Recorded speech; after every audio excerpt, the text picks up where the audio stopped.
Hai Sobat Rebahan, selamat datang di channel hiburan Kamar Rebahan. Admin akan membacakan kelanjutan sebuah cerita novel yang sangat seru, yang sangat menarik, yang sangat menghibur, yang sangat layak untuk diikuti dari awal hingga akhir. Sebuah cerita novel yang berjudul The Story of Ye-Chen. Tetapi sebelum melanjutkannya, pastikan kalian sudah subscribe channel ini dan aktifkan lonceng notifikasinya agar tidak ketinggalan jika admin upload video terbaru. Jika kalian menyukai cerita seperti ini, jangan lupa like. Jika berkenan, share juga ke teman-teman lainnya agar teman-teman lainnya juga mendapatkan informasi hiburan di channel ini. Baik, kita lanjutkan di part ke 373 bertepatan dengan bab ke 1780. Meja bergaya barat yang sudah disiapkan telah dibalikkan olehnya dan barang-barang bertebaran di atas lantai. Karena ada banyak pecahan kaca yang berserakan di lantai, manajer Sky Garden takut Ji Changmin terluka oleh pecahan kaca tersebut sehingga bergegas membawa dua orang pelayan untuk membersihkannya. Si Changmin yang penuh amarah dan tidak memiliki tempat untuk melampiaskannya marah melihat petugas kebersihan datang dengan membawa dua pelayan lalu menangkap salah satu gadis pelayan tersebut lalu memukul wajahnya. Dia memaki sambil memukul, "Apakah aku menyuruh kalian datang? Apakah aku menyuruh kalian datang?" Gadis yang ditampar berkali-kali itu menangis dan memohon, "Nona, tolong Anda tenang. Aku juga takut Anda akan terluka oleh pecahan kaca." Jadi bergegas untuk membersihkan pecahan kaca ini. Changmin masih merasa sangat marah, malah menambah kekuatan tangannya dan berteriak, "Brengsek, kalau aku menyuruh kalian keluar, baru kalian boleh keluar. Jika aku tidak menyuruh kalian keluar, sebaiknya jangan sampai aku melihat wajah kalian." Melihat ini, manajer buru-buru melangkah maju dan memohon, "Nona, tolong jangan marah. Masalah ini aku sendiri yang mengambil keputusan, makanya baru bisa menyinggung Anda." Yi Changmin mendelik padanya lalu menendang perut manajer tersebut dan memaki dengan dingin, "Dasar tidak punya mata. Kalian bertiga dipecat. Cepat keluar." Manajer tersebut ditendang oleh Yi Changmin sampai terduduk di lantai, sedangkan di lantai penuh dengan pecahan kaca.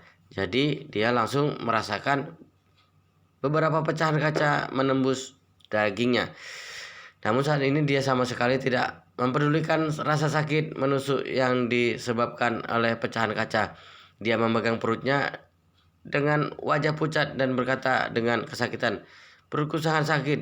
Lily, tolong panggilkan ambulan untukku."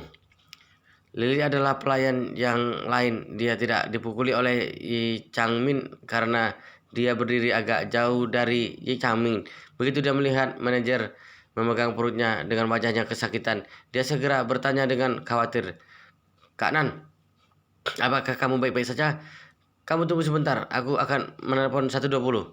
Yi Changmin menendang manajer tersebut dengan tatapan memandang manajer tersebut dengan tatapan merendahkan dan berkata dengan jijik, "Untuk apa berpura-pura menyedihkan di depanku? Apakah ingin aku memberi uang ganti rugi padamu?" Gadis yang sedang menelpon tiba-tiba menegur, "Kenapa kamu seperti ini?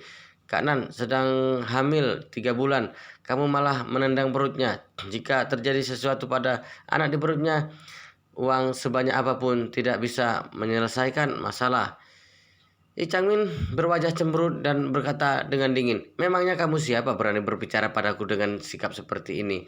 Gadis itu berteriak tanpa menunjukkan kelemahan, "Kami adalah manusia, bukan barang. Meski status kami tidak setinggi kamu, tapi tubuh kami juga diberikan oleh orang tua kami. Atas dasar apa kamu memukul kami?" Amarah Yi Changmin benar-benar meledak sekarang. Sampai setua ini, kecuali bersikap begitu rendah hati di depan ayahnya, belum pernah ada orang yang berani berbicara dengannya dengan nada seperti itu. Tapi hari ini dia sudah ditendang oleh Yi Chen dan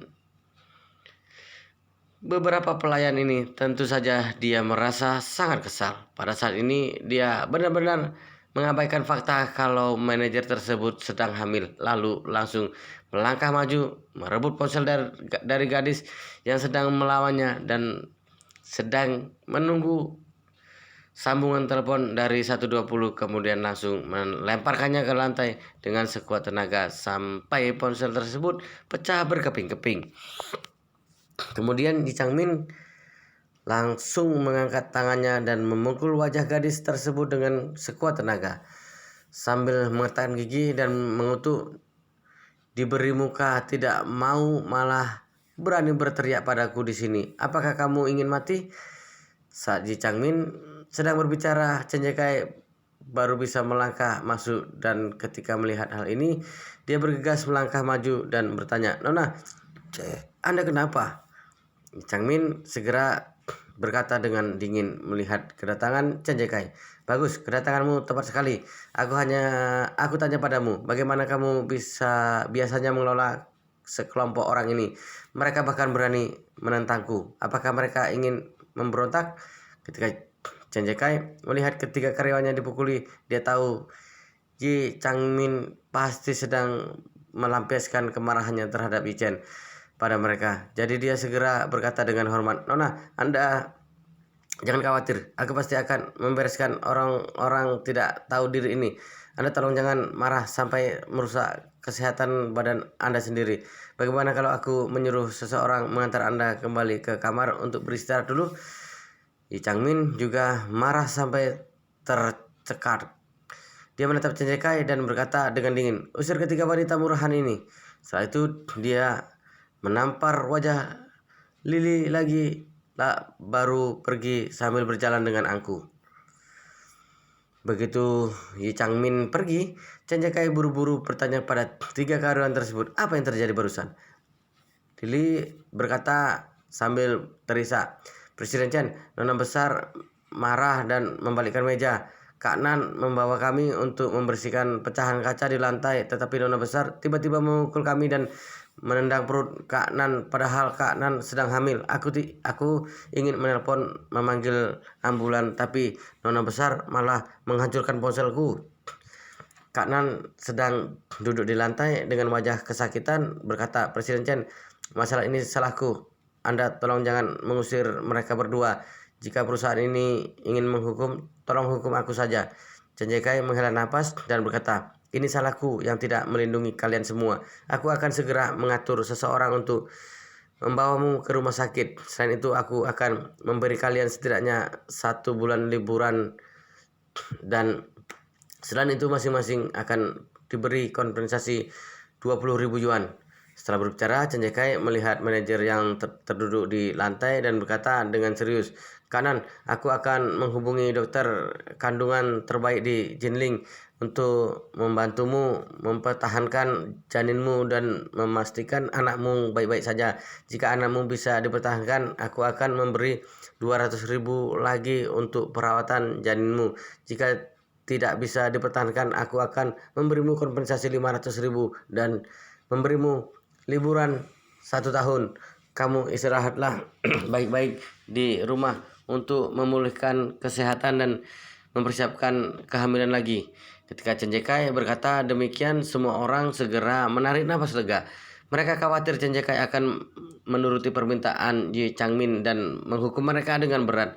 Tak disangka Chen Ye-kai malah begitu memperhatikan semua orang. Jarang sekali ada bos yang begitu baik seperti ini. Melihat ketiga wanita itu menangis dan berterima kasih kepadanya, Chen Ye-kai membujuk mereka lalu buru-buru memanggil petugas keamanan untuk membawa mereka ke rumah sakit. Setelah mereka bertiga dibawa ke rumah sakit, dia menghela napas sedih di kantor sendirian. "Aku benar-benar tidak tahu sampai kapan Yi Changmin akan memporak-porandakan Jinling. Aku juga tidak tahu keterlaluan apa yang akan dia perbuat. Sayang sekali aku hanya bawahan keluarga Yi. Dibicarakan dari sudut manapun, aku sama sekali tidak bisa menekannya. Jika dia benar-benar membuat keributan di Jinling, aku juga tidak bisa berbuat apapun. Sepertinya pada saat ini hanya bisa berharap pada tuan muda." Yi Chen sama sekali tidak memandang bibinya ini, apalagi menganggapnya. Setelah sampai di rumah, dia mulai mempersiapkan melewati tahun baru bersama keluarganya. Karena ini adalah festival musim semi pertama di Thompson kelas atas, jadi mereka sekarang sangat memperhatikan tata cara festival musim semi tahun ini. Securan membeli sebanyak membeli banyak tempelan jendela, stiker, lampion merah, dan aksesoris lainnya. Dia berencana untuk membuat rumahnya menjadi sedikit meriah. Meskipun Malan merasa sangat malas, tapi dia memiliki gengsi yang besar. Dia juga ingin segera menghias rumah secepat mungkin, kemudian mengambil beberapa foto untuk memamerkan di lingkaran pertemanannya. Jadi dia bersama si Curan sibuk menghias. Setelah si Chen pulang, dia juga bergabung bersama mereka. Securan mengeluarkan setumpuk lampion merah yang dibuat dengan lidah dari kartun besar yang dibeli secara online, dan berkata pada Malan, "Bu, aku ingin menghias teras di lantai 2 dan lantai 3. Jika pagar teras digantung lampion merah ini, ketika dinyalakan setelah langit gelap, pasti akan terlihat sangat bagus." Malan tanpa ragu-ragu langsung menyetujuinya. "Oke, tahun baru justru harus sedikit meriah. Nanti aku akan menggantungkannya." Securan buru-buru berkata, "Bu, aku ingin mendiskusikan sesuatu denganmu." Malan tersenyum dan berkata, "Baik, katakan saja, ada apa?" Securan berkata dengan sedikit malu, "Anda mengantungkan begitu banyak topi hijau di atas teras lantai. Tahun baru menggantung begitu banyak topi hijau sepertinya sedikit tidak pantas. Bagaimana kalau kita melepaskan topi hijau tersebut?" Ketika Malan mendengar ini, dia langsung berkata tanpa ragu, "Bagaimana bisa? Semua topi hijau itu kusiapkan untuk Secanggan agar begitu dia bangun dan membuka mata setiap hari langsung melihat tumpukan topi hijau tersebut. Kemudian dia akan merasa kesal sepanjang hari. Jika aku melepaskannya, bukankah terlalu menguntungkannya?" Curan merasa tidak berdaya. "Bu, ini adalah malam tahun baru dan setiap tahun baru dihias dengan lampion dan hiasan tahun baru, tapi rumah kita malah tergantung begitu banyak topi hijau. Nanti pasti tidak akan terlihat bagus." "Itu tidak boleh," Malan berkata dengan sangat keras kepala. "Topi hijau itu adalah senjata ajaibku melawan keluarga Xiao. Aku hanya ingin mereka setiap hari dipaksa mengingat kalau Qian Hokian di luar hamil anak haram." Malan tiba-tiba teringat sesuatu dan berkata sambil tersenyum, "Hei, nanti aku akan menggantung lampion ini dengan topi hijau tersebut, dan ketika lampion dinyalakan, warna merah lampion dan topi hijau tersebut pasti akan sangat mencolok dan sudah pasti akan membuat kesal keluarga Xiao." Securan membujuknya, "Bu, ini malam tahun baru, kita harus memaafkan orang lain." Malan mendengus dingin. "Kamu jangan membujukku. Membujukku juga tidak ada gunanya. Apakah kamu tidak tahu kalau kakiku ini dipatahkan oleh nenekmu dan dua gigi depanku juga semuanya berkat dia? Apa aku tidak akan pernah memaafkannya?" Securan merasa tidak berdaya melihat wajah ibunya yang penuh tekad. Tampaknya sudah tidak mungkin membujuk ibunya untuk merubah pikirannya. Kemudian Malan sudah membawa sedikit lampion merah tersebut dan berjalan ke lift. Dia berkata sambil berjalan, "Aku akan menggantung lampion ini bersama dengan topi hijau tersebut." Setengah jam kemudian, di bawah instruksi Nyonya Besar Xiao, keluarga Xiao juga menghias rumahnya dengan lampion dan hiasan tahun baru membuat rumah keluarga Xiao menjadi sangat hidup. Keluarga Xiao yang sekarang sudah tidak seperti dulu. Grup Xiao sebelumnya sudah menerima investasi dari Wudong Hai. Setelah melunasi semua hutang, mereka menerima proyek kecil dari Wudong Hai dan sekarang sudah mendapatkan keuntungan. Nyonya Besar Xiao juga sudah mengambil kembali pila barang antik, kaligrafi dan lukisan yang sebelumnya disita oleh bank.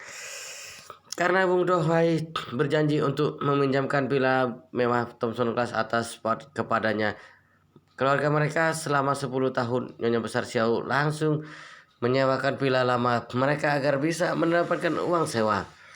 Perusahaan dapat bangkit kembali dan semua aset sebelumnya juga sudah berhasil diambil oleh Nyonya Besar Xiao. Saat ini bisa dibilang sedang dalam semangat tinggi. Xiao Changgan sekeluarga tahu kalau kehidupan yang bahagia di masa depan semuanya bergantung pada Nyonya Besar. Jadi mereka selalu memperlakukannya seperti Ibu Suri Ciksi. Socanggan akhir-akhir ini juga ikut menikmati kesuksesan ini. Grup Xiao sudah bangkit kembali. Dia, Xiao Hailong, dan Xiao Weiwei menduduki posisi penting di perusahaan. Xiao Hailong dan Weiwei tentu saja merasa sangat senang sekali lagi menjalani kehidupan sebagai generasi kedua keluarga kaya. Ken Hokian adalah satu-satunya di dalam keluarga yang memiliki nasib paling buruk. Sepanjang harinya tidak ada seorang pun yang memperlakukannya dengan baik. Secanggan dan Nyonya Besar Xiao sangat membencinya, tetapi mereka tidak dapat mengusirnya karena Wudong Hai. Jadi mereka menganggapnya sebagai duri di mata. Xiao Helong dan Xiao Weiwei juga ibu mereka yang sebelumnya hamil anak haram sampai tertular penyakit seksual terlalu memalukan, sehingga setiap hari mereka juga bersikap acuh tak acuh kepadanya. Ditolak oleh seluruh keluarga membuat Ken Hokian sangat terluka. Apalagi melihat wajah keempat orang bermarga Xiao itu setiap hari penuh dengan senyuman, sedangkan dirinya hanya bisa terkurung di rumah, menyapu, memasak, dan mencuci pakaian. Dia sudah seperti seorang pelayan yang tidak membutuhkan uang. Hatinya merasa sangat sedih. Seperti saat ini, dia hanya bisa melihat mereka semua mempersiapkan berbagai hiasan untuk tahun baru. Ken Hokian melangkah maju dan berusaha berkata menjilat. Aduh Bu, bagaimana kalau aku juga membantu? Kamu lupa ketika kita tinggal di villa lama, begitu tahun baru tiba, semua hiasan untuk satu rumah dibuat olehku. Nyonya Besar Xiao memelototinya dan berkata dengan jijik, ada apa denganmu? Cepat keluar dan bersihkan jendela. Setelah hari ini berakhir, 3 hari kemudian sudah tahun baru.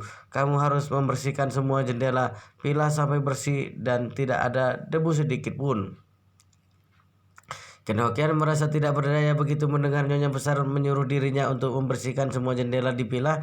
Dia tidak bisa menahan diri lagi dan berkata, Bu, villa kita ini begitu luas, begitu banyak kamar, dan begitu banyak jendela. Walaupun aku mulai dari sekarang untuk membersihkannya sampai bulan pertama juga tidak akan selesai.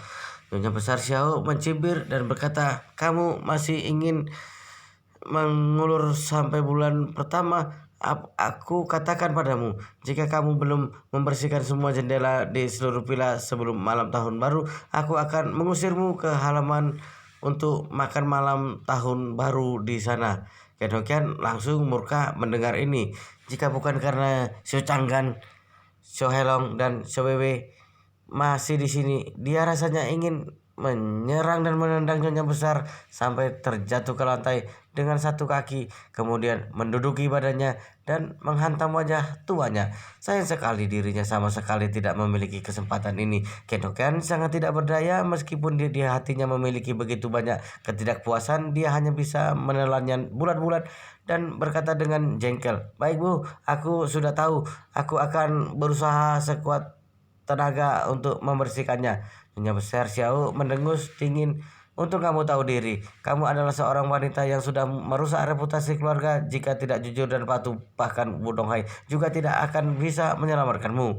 Ken Hokian merasa sangat jengkel terhadapnya berhadapan dengan sikap arogan Nyonya Besar Xiao.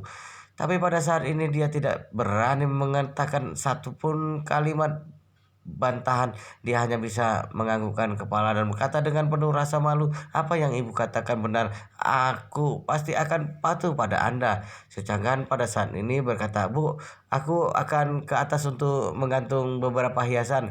Nyonya Besar Xiao mengiyakan dan berkata pada Ken Hokian, kamu sekarang cepat bersihkan jendela. Ken Hokian tidak punya pilihan selain melakukannya. Xiao Changgan pergi ke atas dan ke kamarnya sendiri. Dia sedang bersiap-siap memasang beberapa hiasan jendela dan tiba-tiba melihat rumah Yichen yang berada di seberang di teras malam tiba-tiba menyala sederetan lampion merah. Yang paling menjengkelkan adalah beberapa lampion merah ini menyala bersebelahan dengan semua jenis topi hijau. Lampu merah tersebut menerpa topi hijau dan memancarkan warna aneh membuat orang yang melihatnya merasa kesal. Amarah Xiao Changgan langsung meledak dan tanpa sadar mengutuk, "Sialan malan ini juga sudah keterlaluan. Dia memasangkan topi hijau dengan lampion merah.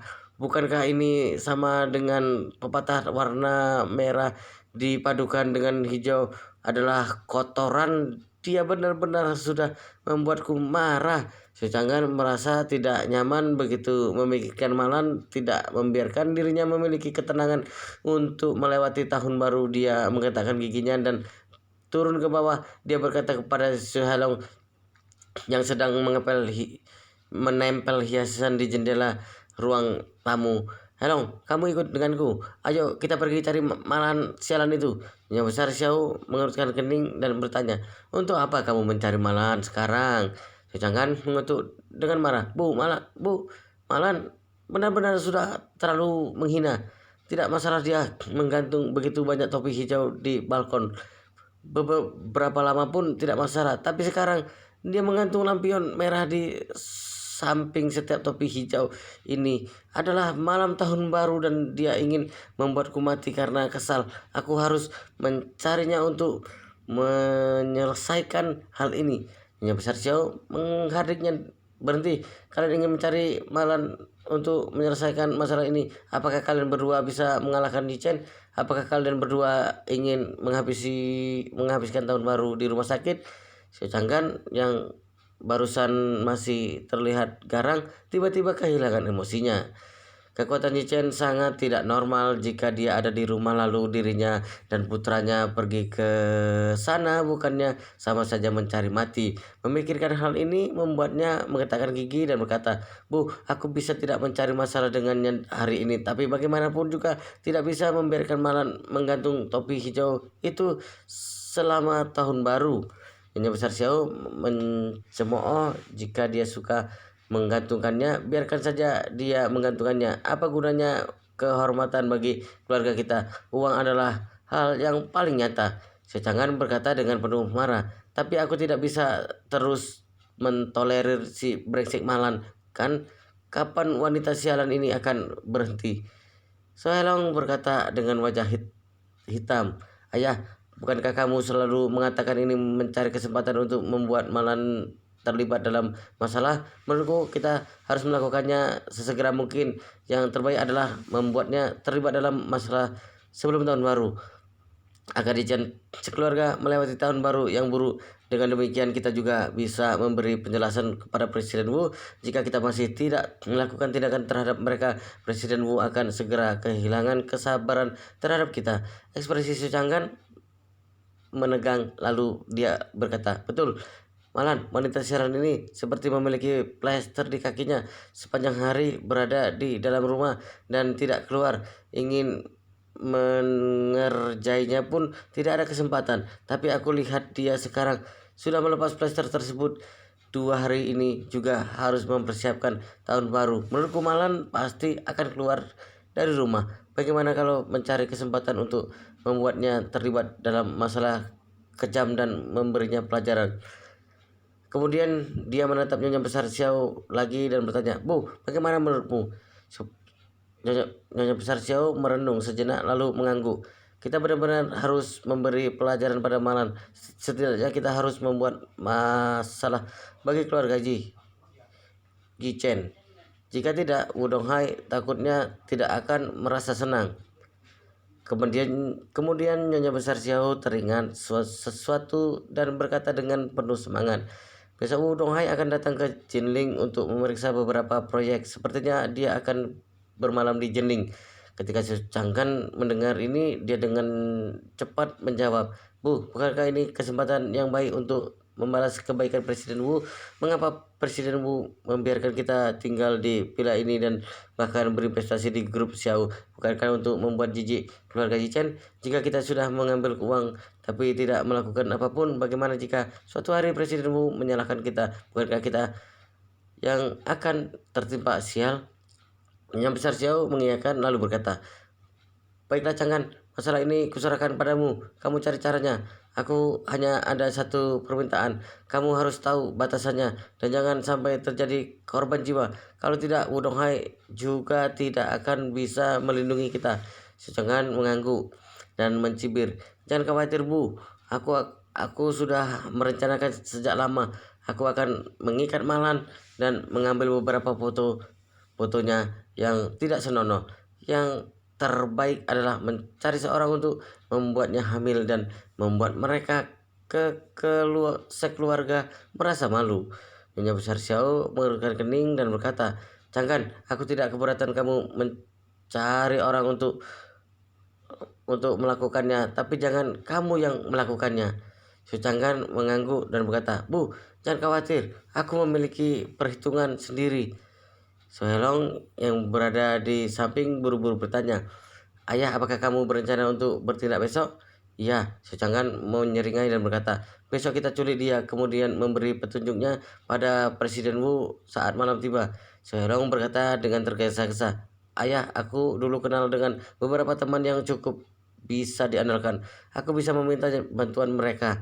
Su Chang'an tersenyum dan berkata, Oke, kamu cari beberapa pemuda yang kuat, kemudian cari beberapa mobil pan. Aku memiliki teman yang mempunyai gudang kosong di pinggir kota. Kita akan membawa Malan ke sana. Xiao Wei yang berada di samping juga bertanya, Ayah, bagaimana kalau besok Malan tidak keluar? Soelong juga mengangguk dan berkata, Iya ayah, bagaimana kalau Malan tidak keluar rumah? Su Chang'an berkata, jika Malan tidak keluar, kita akan mencari kesempatan agar dia keluar rumah. Aku sudah mengawasi rutinitas selama beberapa hari ini. Kamu tenang saja, aku ada cara untuk membuatnya keluar dari rumah.